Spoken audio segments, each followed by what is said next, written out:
Hey everyone, it's Sevi. Stellaron Hunter and 5-star Bladey takes living on the edge to a whole new level as a DPS that wreaks havoc upon himself and his enemies. His trademark mechanic is reducing his own HP in exchange for more damage. This guide will cover Blade's abilities and traces, Eidolons, best Relic and Light Cone builds, team synergies, and gameplay tips. Let's dive in.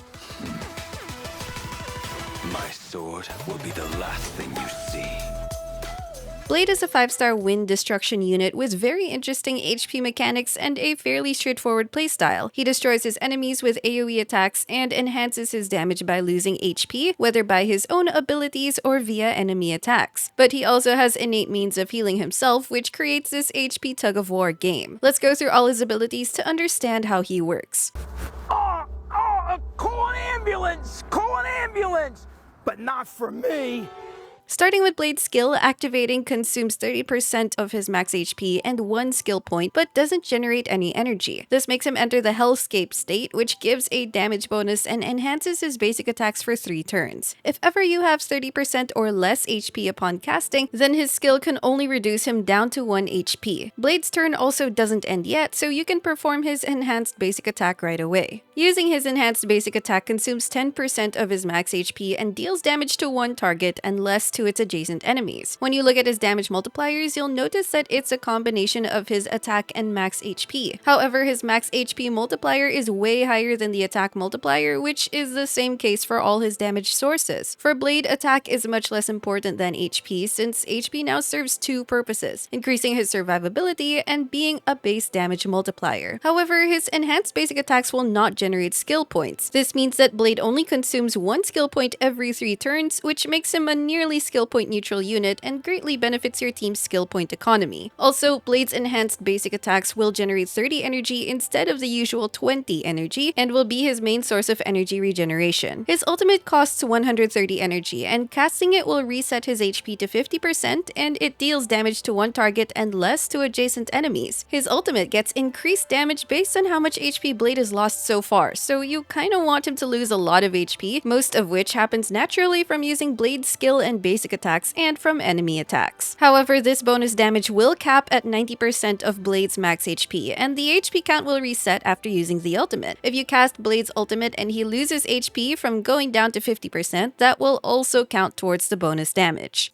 Blade's talent gives him another source of damage and self-healing. When Blade gets damage or consumes his own HP, he gets 1 charge stack. If you accumulate 5 stacks, he uses them all to instantly launch a follow-up attack that now hits all enemies with equal damage. This attack will also restore 25% of his max HP. It's another reason why you want Blade to get damage not just by himself, but by enemy attacks too. This will result in more frequent follow-up attacks and self-heals, on top of generating energy faster too. AoE damage will proc this as well, which you can try exploiting by placing Blade in the middle of your team to increase the chances of receiving collateral damage. However, note that shields will prevent Blade from getting damaged, which will also prevent him from generating charge stacks, so shielding him does have its cons. Though destruction units do have a higher innate chance of getting hit, Blade doesn't have a natural means of increasing self-aggro, which can make getting targeted by enemies a bit more RNG. As for Blade's technique, using it will initiate a battle, consume his HP immediately, and deal wind damage to all enemies. The HP loss will trigger any relevant effect like his charge stacks, the Longevous Disciple set, or ultimate bonus damage, so use Blade's technique to get a head start. Finally, let's quickly take a look at his Ascension bonus abilities and stat bonus traces. The Ascension 2 ability makes Blade get a 20% increase to incoming healing if he's at 50% HP or lower, which helps to more reliably keep him alive. The Ascension 4 ability makes Blade regenerate a bit of HP whenever his enhanced basic attack hits a broken enemy, which is another means of self-sustain and incentive for breaking enemies. And lastly, the Ascension 6 ability gives a 20% damage bonus to his follow-up attack, a straightforward, useful damage boost. As for his minor stat bonuses, he gets HP, crit rate, and effect resistance, all of which are helpful. Every one of his traces, Ascension abilities, and stat bonuses are useful to his kit, so level them up equally as you keep unlocking higher levels. So when summarizing Blade's own gameplay, here's what to essentially expect. 1. Keep his skill's Hellscape state always active to enhance his damage and basic attacks. 2. Use his enhanced basic attack per turn, which consumes his HP and regains some by hitting broken enemies. 3. Keep losing HP from enemy attacks as well, so you can keep charging up your ultimate and accumulating charge stacks. 4. His follow-up attack will trigger whenever it's ready, which will get him back some HP too. And 5, activate his ultimate when ready, and preferably with support buffs or debuffs set up. Depending on his HP, he'll either lose or regain it from his ult. And as a warning, get used to seeing his HP go up and down a lot. If you're okay with this masochistic form of gameplay, then Blade will be pretty exciting to say the least, and the damage payoff is very good. You definitely don't need any Eidolons, and I found him very satisfying at E0 already, but for dedicated Blade simps, here's what you're getting. E1 increases the single target damage of Blade's ultimate, with the increase based on 150% of his total HP lost, which is similarly capped at 90% max HP. Basically, it just makes his ultimate much stronger. E2 is a straightforward 15% crit rate increase when his skill is activated, which gives you more flexibility with crit stat targets. E3 increases his ultimate and talent levels. E4 gives Blade a 20% max HP bonus when his HP drops to 50% or lower. This can stack twice for a 40% total max HP increase, which will increase both his damage potential and survivability. E5 increases his skill and basic attack levels, and E6 reduces his follow-up attack requirement to just 4 charge stacks instead, which also gives it a huge damage increase. Moving on, we have his relic stats and set builds. Let's start with his stat preferences. For his body piece, go for crit, depending on your relic substats and what will achieve a good ratio. If you're using the Rutilant Arena or Inert Salsoto sets, note their respective 70% and 50% crit rate requirements. If you're using the Longevous Disciple 4-piece set, account for its crit rate bonus too. For his feed piece, speed is generally preferable for hitting speed breakpoints and better turn frequency, which allows for more basic attacks and opportunities to consume or heal his own HP. HP can be a decent alternative too, but you'll want to compensate for the lack of inherent speed with external speed buffs like Asta, the new support set, or an advanced forward effect like Bronya. Then for the planar pieces, it's wind damage boost for the sphere and HP for the link rope. As for substats, get the speed needed to help hit your desired speed breakpoints. Otherwise, you want crit and HP. Attack rolls are not entirely useless, but have much less value on Blade than HP. Some effect resistance is also fine if you want more debuff resistance. As for Blade's relic sets, the new Longevous Disciple set is practically made for him. It gives HP at a max of 16% crit rate bonus from losing HP. Best of all, it's very efficient to farm since it comes with a Messenger Hackerspace set that has amazing 2-piece and 4-piece effects which could go to one of his supports. Otherwise, 2-piece combos of wind damage, HP, and speed are a flexible and competitive choice, especially if you have managed to get really good substats. Then for his planar ornaments, the Rutilant Arena and Inert Salsoto are very close competitors for his top set, but note that the Rutilant Arena has a higher 70% crit rate requirement to unlock its full potential. Ultimately, it boils down to which set you have that has the right main stats and better substats, and what simulated universe world you plan to farm in more. The new world is pretty good though, since the amazing Broken Keel set also drops there. For less ideal alternatives, the Broken Keel is not that bad if you get an actual good set while trying to farm Rutilant Arena. It gives 10% effect resistance, but requires 30% effect resistance to activate the 10% crit damage bonus. Thankfully, Blade can get the remaining 20% from his stat traces and relic substats. This set yields lower personal damage for higher debuff resistance and a team-wide crit damage buff. You can squeeze out more value from this set if used in a dual DPS team, since the other DPS unit benefits from it too. One more alternative is the Fleet of the Ageless. It gives HP and a team-wide attack buff if you can hit 120 speed. Not the best, but it's still something, especially with great substats. As always, prioritize stats over sets. Now let's go through Blade's Light Cone recommendations and their unique advantages. For his 3-star options, all of them are pretty viable on him, though the best value one is Mutual Demise. Since Blade scales more in HP than attack, it doesn't suffer as much from the low base attack. The lower base HP and defense will make Blade less tankier though, but the kicker is that it gives a pretty big 24% crit rate bonus at S5, which can help you allocate more of your relic stats towards crit damage. However, that only activates if Blade is below 80% HP, which can be achievable most of the time, depending how often Blade is getting damaged and healed continuously. So remember that you have to keep it as consistent as possible for it to reach its high potential. How well you'll do that will largely depend on how potent your team's healing is, like having Locha as your healer who heals a lot. But if you can keep the effect active, it's a surprisingly strong option despite being a 3-star and competes very closely with higher star options. The Fall of a Neon is a 5-star free-to-play option you can purchase from Herta's store. It gives high base stats and an increasing attack bonus, but since Blade scales more in HP, the attack bonus is less effective compared to other attack scaling destruction units. It does give a universal damage bonus when the wearer breaks an enemy, which you'll want to trigger as often as possible for the highest damage potential. Another option is Under the Blue Sky. It has higher base stats than the Mutual Demise on account of being a 4-star, and it gives a small attack bonus and a similar crit rate bonus at equal superimpositions. However, the condition is that the wearer has to defeat an enemy to get the crit rate bonus. It lasts for 3 turns, which is relatively long, but its uptime consistency can largely vary depending on your combat scenarios.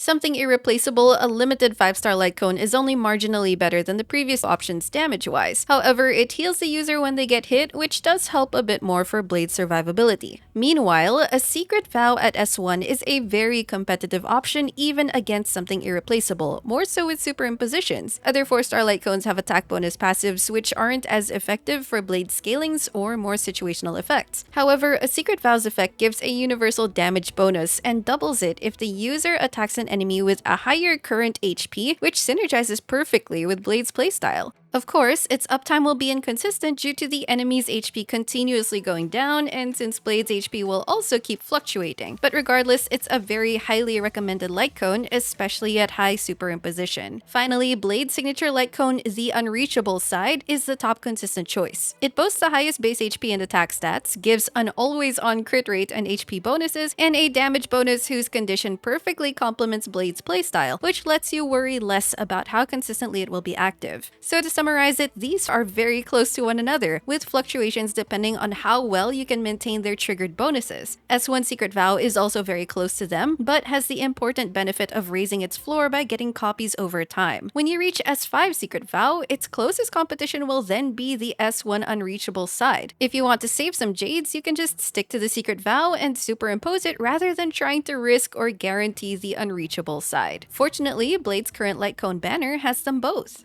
Finally, let's move on to Blade's team considerations. His standard template will see him being the carry, accompanied by 2 Harmony and/or Nihility supports and a Survival support. Another template is a dual DPS comp with Blade accompanied by another DPS, 1 Harmony or Nihility unit, and a Survival unit. When it comes to Harmony supports, Blade generally prefers damage bonus and crit buffs more since attack buffs are less effective on him. Of course, that's not to say you should never comp him with attack buffers, because right now, all Harmony units provide an attack buff to some extent, though this will affect his future support synergies. Among our available Harmony supports, they have other utilities aside from attack buffs that Blade can still take advantage of. Elemental weaknesses is also one consideration for who you'll use in specific scenarios. Using relic sets that provide additional support buffs, like the new relics, will be highly recommended too. If you do have Bronya though, I think she's the best Harmony support for Blade among the current options. Her damage bonus and crit damage buffs are absolutely amazing for him, and with her skill, you can advance and cleanse Blade, which does wonders for his damage output and survivability. And if you have Planetary Rendezvous, you can equip it on Bronya to give Blade a wind damage boost as well. As for viable Nihility teammates, they have their own perks and specific case uses. Welt has his slow and damage increase debuffs, Pella can remove enemy buffs and inflict defense shred on all enemies. Silverwolf's debuffs will amplify his damage, and her weakness implant can make Blade more effective against non-wind weak enemies, and it's even better if Bronya is in the team. Now, as for survival supports, there are some tricky considerations. Preservation units are generally less preferable because shields prevent damage being done to Blade in the first place, which means less charging stacks for him. Gepard and Fire MC draw away aggro from Blade, but you kind of want enemies to target Blade for the charge stacks, ultimate damage increase, and energy. March's shield also isn't that compatible with Blade. You can still comp preservation units to draw away aggro and protect your team, but there will be anti-synergies present. That's why I recommend more to use abundance units with Blade. They allow Blade to take damage normally and heal him so that he always has more HP to lose. By default, you have Natasha, who's also on Blade's banner thankfully. Aside from her heals, she can cleanse Blade, which is situationally useful against dangerous debuffs. If you have Bailu, she has great synergy with Blade since her invigoration healing is better better at keeping Blade alive when he starts taking all those hits. More so, she has a bonus talent that increases your allies' max HP if she overheals them, which then enhances Blade's damage. Luocha also has amazing synergy with Blade. His skill cleanse and enemy buff removal are a huge advantage for buff manipulation, and his healing mechanics will definitely keep Blade very healthy and ready to lose a lot of HP. Moving forward, there will be some criteria for other units that could have extra synergy with Blade's kit. For example, if they have HP-based synergies that can augment Blade's HP-heavy kit, if they can help direct aggro towards him, if they could somehow consume his HP, and other such possibilities. As a last note, if you want to increase the likelihood of Blade getting hit, you can try placing him in the second or third slot, which is the middle of the team arrangement, so that if any AoE attacks hit the teammates beside him, he'll benefit from the collateral damage too.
And that's all for this guide. All in all, Blade is a pretty simple guide gameplay-wise, and comes with the excitement of dancing the line of life and death while being incredibly hot as he does it. Let me know in the comments what you think of Blade, whether you've tried him out, or if you managed to pull him already, and if you enjoyed this video, don't forget to leave a like, consider subscribing to my channel, and I will see you all soon.